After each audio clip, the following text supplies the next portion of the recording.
أسعد الله أوقاتكم بكل خير وبركة. من هم تجار المخدرات؟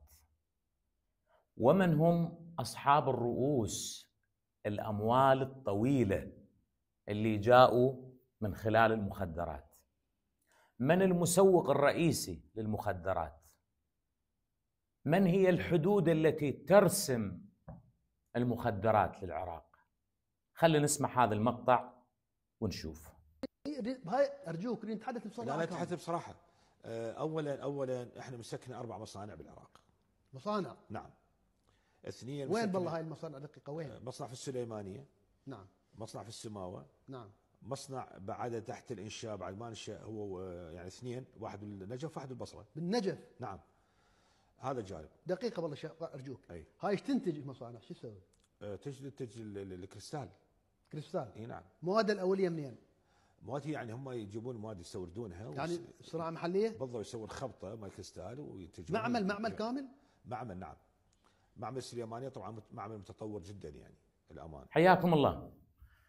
بعد أن فرض الحصار على العراق أغلق جميع المصانع العراقية بحجة أن هناك حصار على العراق، وتم غلق جميع المصانع المهمة اللي كانت تشغل الأيدي العاملة، أمثال مصانع تعليب كربلاء، مصانع الورق، السكر، غيرها، النفطيات، الأمور.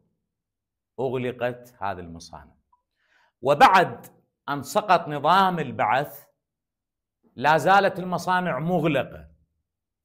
على أي حجة؟ سابقا كان أكو حصار مفروض على العراق، فما مسموح أن تدخل للعراق الأشياء اللي تشغل المصانع. الآن لا يوجد حصار. شنو السبب من توقف المصانع؟ من الذي لا يسمح بأن يتم تشغيل المصانع اللي تشغل الأيدي العاملة العراقية، اللي تنطي نمو، اللي يكون للاقتصاد العراقي هيبة، في حين أنه الآن أكو مصانع للمخدرات؟ مصانع المخدرات الآن مسموح فيها، في حين أن المصانع اللي بيها الزاد والملح والخبزة واليد العاملة مغلقة. منو اللي يتحملها؟